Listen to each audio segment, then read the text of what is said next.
Hello students, welcome back to my channel students versus study. आज हम इस video में करने वाले हैं class 10th NCERT English book the first flight के चैप्टर जिसका नाम है 2 स्टोरीज अबाउट फ्लाइंग। इस चैप्टर के हम दी मोस्ट इम्पॉर्टेंट एमसीक्यूज़ इस वीडियो में कवर करने वाले हैं। तो चलिए स्टार्ट करते हैं। First question is, who is the author of his first flight. जो हमारा फर्स्ट पार्ट है इस चैप्टर का, हिज फर्स्ट फ्लाइट, उसके ऑथर कौन हैं? ऑप्शंस हैं हमारे Liam O'Flaherty, Frederick Forsyth, Roald Dahl and Paulo Coelho. सो इसका करेक्ट ऑप्शन है हमारा ऑप्शन ए, जो कि हमारा Liam O'Flaherty. Liam O'Flaherty is the author of his first flight. Next question is, who is the author of second part of this chapter, यानी black aeroplane.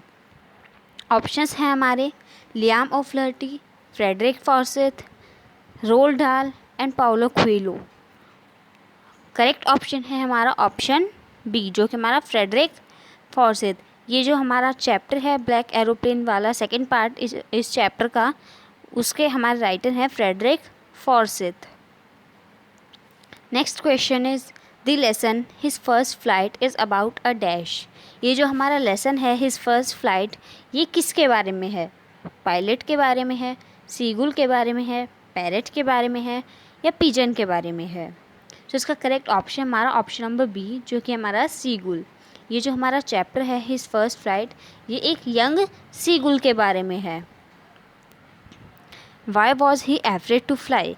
अब यहाँ पर जो ही है वो उस यंग सीगुल के लिए उसको यूज़ किया हुआ है, और क्वेश्चन हमसे ये कहता है कि यंग सीगुल को डरने से डर क्या लगता था? ऑप्शंस हैं हमारे, he was a coward, he was afraid his wings will not support him, he was afraid that everyone would जज हिम, और बोथ 1 and 2।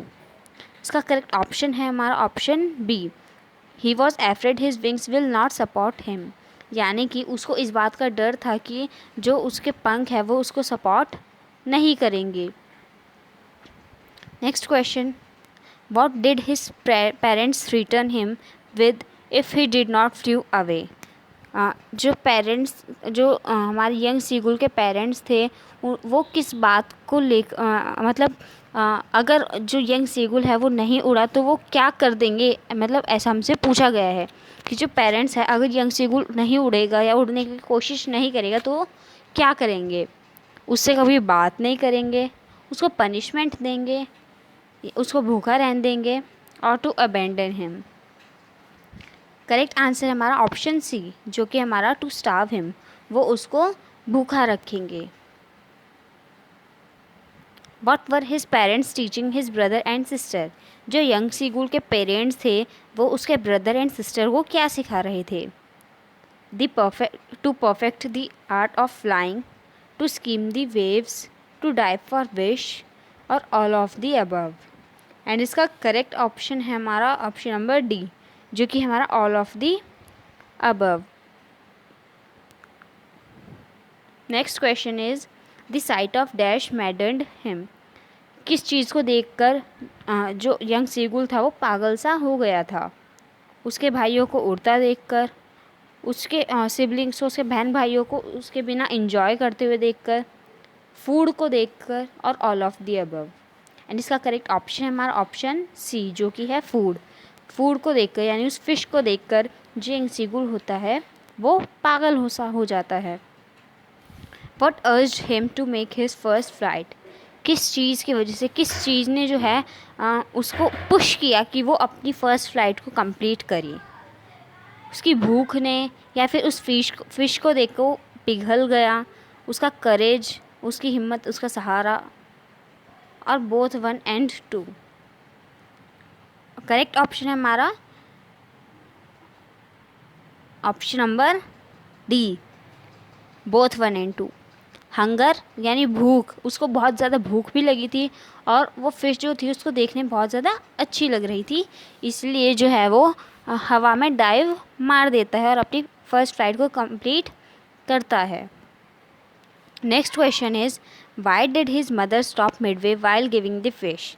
यानी कि जब जो मदर सीगुल थी वो उसको फ़िश देने के लिए जा रही थी तो वो रुक क्यों गई? She was mad at him to push him out of hunger. She did not want to give him the fish. She got tired. इसका करेक्ट ऑप्शन है हमारा ऑप्शन बी, जो कि हमारा to push him out of hunger, यानी कि जिससे कि वो अपनी भूख मिटाने के लिए खुद मेहनत करे, इसलिए जो मदर सीगुल होती है वो बीच रास्ते में ही रुक जाती है। Next question is the title black aeroplane is based on. ये जो हमारा टाइटल है ब्लैक एरोप्लेन, ये किस चीज़ के ऊपर बेस्ड है? The aeroplane that help the pilot, the pilot's aeroplane, aeroplane in the stormy sky, और none of the above. And इसका करेक्ट ऑप्शन है हमारा ऑप्शन ए, जो कि है the aeroplane that help the pilot. ये जो हमारी स्टोरी है द ब्लैक एरोप्लेन, ये एक ऐसे एरोप्लेन के बारे में है जिसने हमारे जिसने दूसरे पायलट की मदद की थी। Next question is the pilot was flying from dash to dash. जो पायलट था वो एरोप्लेन को कहाँ से कहाँ लेकर जा रहा था? ऑप्शंस है हमारे England to France, England to India, France to England, and France to India. Correct option है हमारा ऑप्शन सी, जो कि है France to England. What was the pilot looking forward it. जो पायलट था वो किस चीज़ के लिए बहुत ज़्यादा, हम कह सकते हैं, एक्साइटेड था, या फिर वो किस चीज़ का बेसब्री से इंतज़ार कर रहा था? टू रीच हिज डेस्टिनेशन, अपने डेस्टिनेशन पे पहुंचने के लिए, अपनी फैमिली से मिलने के लिए, अपने हॉलीडेज़ के लिए, और बोथ 2 and 3। करेक्ट ऑप्शन है हमारा ऑप्शन नंबर डी। उसको जो है अपनी डेस्टिनेशन पे पहुंचना था, जो हमारा पायलट था उसको अपनी फैमिली से मिलना था और उसको अपनी हॉलीडेज़ भी उनके साथ स्पेंड करनी थी। Which control station did he contact on his way.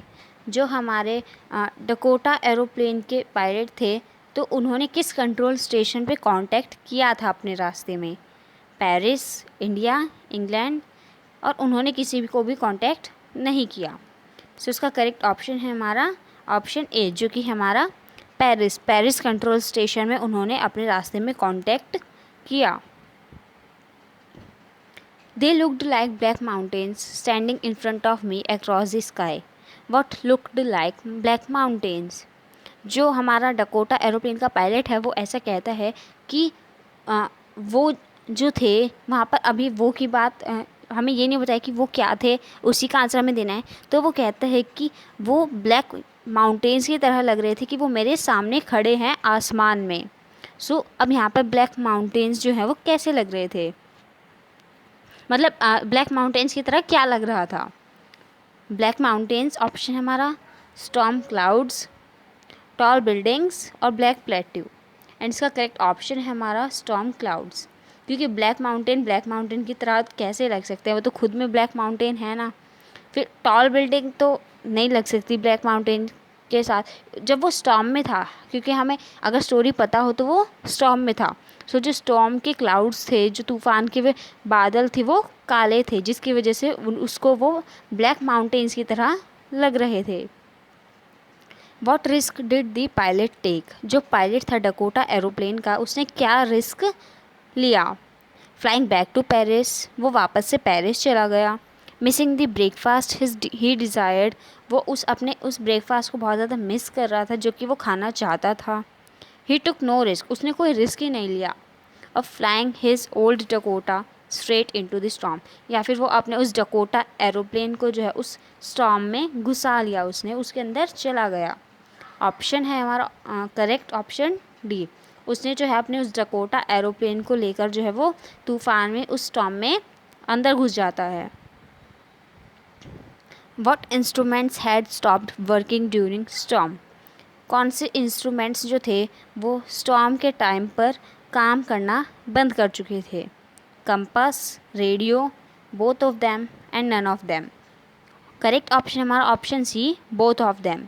Compass और रेडियो दोनों ने ही काम करना बंद कर दिया था। What was the pilot not sorry about? Pilot किस चीज़ के लिए सॉरी बिल्कुल भी सॉरी फील नहीं कर रहा था? Missing his holiday, driving the plane into the storm, risking the lives of fellow passengers, and both 2 and 3। Correct option है हमारा बोथ 2 एंड 3। जो पायलट था वो इस बात के लिए बिल्कुल भी सॉरी नहीं किया था कि उसने उस प्लेन अपने उस डकोटा एरोप्लेन को स्टॉर्म के अंदर घुसा लिया, या फिर उसने बहुत सारे पैसेंजर्स की ज़िंदगियों को रिस्क किया, क्योंकि वो सही सलामत वापस आ गए थे तो उसको बिल्कुल भी सॉरी फील नहीं हुआ। What did the seagull pretend was happening to him so that he could take his first flight? जो सीगुल था उसने आपको कैसा प्रिटेंड किया, अपने आप को कैसा दिखाया जिससे कि वो अपनी फर्स्ट फ्लाइट जो है कंप्लीट कर सके। ऑप्शंस हैं हमारे, he was unconscious, he was falling down the Cliff, he was falling asleep, he lost his balance. And इसका करेक्ट आंसर है हमारा ही वॉज फॉलिंग asleep। जो यंग सीगुल था वो अपने आप को ऐसा सोच रहा था कि वो सो रहा है, बस उसको अपने पंख फड़फड़ाने हैं। सो इस तरह वो सोचकर जो है हवा में डाइव मार लेता है और अपनी फ़र्स्ट फ्लाइट को कंप्लीट कर लेता है। What food did the seagull's mother get for it? जो मदर सीगुल थी वो सीगुल के लिए क्या खाना लेकर आई? अर्थवॉर्म्स, फिश, इंसेक्ट्स और रोडेंट्स। करेक्ट आंसर हमारा ऑप्शन बी जो कि है फिश। जो मदर सीगुल थी वो यंग सीगुल के लिए फ़िश लेकर आती हैं। How far was the narrator from Paris when he saw dark clouds in the sky? जो नरेटर था वो पेरिस से कितना दूर आ चुका था जब उसने उन घने बादलों को जो है आसमान में देखा? ऑप्शंस हैं हमारे 200 kilometre, 100 kilometre, 50 kilometre and 150 kilometre. Correct option है हमारा 150 किलोमीटर। जो हमारा पायलट था डकोटा एरोप्लेन का वो 150 किलोमीटर दूर आ चुका था पेरिस से दूर, और जब उसने उन घने बादलों को जो है उन डार्क क्लाउड्स को देखा। Which of the following instruments stopped working first? अब हमने पहले क्वेश्चन देखा था कि कौन से इंस्ट्रूमेंट्स ने काम करना बंद कर दिया था, लेकिन अब हमसे पूछा है कि कौन से इंस्ट्रूमेंट ने पहले बंद किया काम करना। कंपास ने, रेडियो ने, दोनों ने एक साथ काम करना बंद कर दिया, या फिर दोनों चल रहे थे, ऐसा कुछ हुआ ही नहीं। करेक्ट ऑप्शन है हमारा ऑप्शन ए जो कि कंपास। जो कंपास था वो रेडियो से भी पहले काम करना बंद कर चुका था। When the pilot of the black aeroplane asked the narrator to follow him, in which direction did he turn the aeroplane? जब ब्लैक एरोप्लेन का जो पायलट था उसने नरेटर को कहा कि वो उसको फॉलो करे, तो किस डायरेक्शन में जो डकोटा एरोप्लेन का पायलट था उसने किस डायरेक्शन में उसको एरोप्लेन को टर्न किया? ऑप्शन है हमारा साउथ, नॉर्थ, ईस्ट और वेस्ट। करेक्ट ऑप्शन है हमारा नॉर्थ। वो नॉर्थ डायरेक्शन में जो है अपना एरोप्लेन घुमा लेते हैं। Next question is why did not the pilot turn the aeroplane back towards Paris? जो पायलट था उसने अपने एरोप्लेन को वापस पेरिस की तरफ क्यों नहीं घुमाया? क्योंकि वो अपने फैमिली से मिलना चाहता था, क्योंकि वो अपनी छुट्टियों पर जाना चाहता था, क्योंकि वो अपने ब्रेकफास्ट को मिस नहीं करना चाहता था, और उसको पेरिस पसंद नहीं था। करेक्ट ऑप्शन है हमारा he did not want to miss the breakfast। जो हमारा उसका जो हमारे पायलट थे, क्योंकि जो हमारे राइटर थे, हमारे जो नरेटर थे वो ब्रेकफास्ट को मिस नहीं करना चाहते थे, इसीलिए उन्होंने अपने एरोप्लेन को जो है पेरिस की तरफ वापस नहीं घुमाया। Next question is what was the name of the aeroplane that the pilot was flying? उस एरोप्लेन का नाम क्या था जिसको पायलट उड़ा रहा था? ये मैं बहुत बार बता चुकी हूँ हर क्वेश्चन में। Airbus, Boeing, Dakota and Minnesota. Correct option हमारा ऑप्शन सी जो कि है डकोटा। जो हमारे नरेटर थे, जो कि हमारे पायलट थे, जो कि एरोप्लेन उड़ा रहे थे, वो डकोटा एरोप्लेन को उड़ा रहे थे। The pilot was not able to dash anything. जो हमारा पायलट था वो क्या नहीं कर पा रहा था? वो देख नहीं पा रहा था, सुन नहीं पा रहा था, बोल नहीं पा रहा था, या फिर वो कुछ भी नहीं कर पा रहा था। करेक्ट ऑप्शन है हमारा ऑप्शन ए जो कि है हमारा सी, यानी कि वो कुछ भी देख नहीं पा रहा था। Next question is why was the aeroplane twisting in the air? जो एरोप्लेन था वो एयर में ट्विस्ट क्यों कर रहा था? As it was dark night, as it was a stormy night, due to lighting and none of the above. Correct option है हमारा ऑप्शन बी जो कि है as it was a stormy night, क्योंकि वो एक स्टॉमी नाइट थी, एक तूफ़ान वाली रात थी, तो इसीलिए जो एरोप्लेन था वो ट्विस्ट कर रहा था एयर में। Then what was the purpose behind calling Paris control, Paris control में कॉल करने का क्या कारण था? To know about air traffic, to know the direction of the route, to know the details about landing और none of the above. Correct option है हमारा option B जो कि है to know the direction of the route, जिससे कि वो root की डायरेक्शन का जो है पता लगा सके। Next question is why was the seagull exhausted, जो सीगुल था वो थक क्यों गया था? Due to running fast, due to strange exercise, due to none of the above. Correct option है हमारा ड्यू टू स्ट्रेंज एक्सरसाइज, एक अजीब सी एक्सरसाइज यानी कि उड़ने की वजह से, क्योंकि उसने कभी उड़ना किया, वो कभी उड़ा ही नहीं था, तो उसको उड़ने के बारे में इतना कुछ पता नहीं था, तो वो थक गया था उड़ते उड़ते, तो उस अजीब सी एक्सरसाइज की वजह से वो थक गया था। What was the seagull afraid of, जो सीगुल था उसको किस चीज़ से डर लगता था? भागने से, तैरने से, उड़ने से या किसी भी चीज़ से नहीं। करेक्ट ऑप्शन हमारा सी फ्लाइंग, उसको उड़ने से बहुत ज़्यादा डर लगता था। After landing the aeroplane about whom did the Dakota plane pilot ask to lady, aeroplane land करने के बाद जो डकोटा प्लेन का पायलट था उसने यानी कि जो हमारे नैरेटर थे जो कि डकोटा एरोप्लेन को उड़ा रहे थे, उन्होंने एरोप्लेन लैंड करने के बाद उस लेडी से कॉल सेंटर की लेडी से जो है किस चीज़ के बारे में पूछा? डकोटा एरोप्लेन के बारे में पूछा, ब्लैक एरोप्लेन के बारे में पूछा, बोथ और नन। करेक्ट ऑप्शन हमारा ब्लैक एरोप्लेन, उस ब्लैक एरोप्लेन के बारे में उसने पूछा जिसने उसकी हेल्प की थी।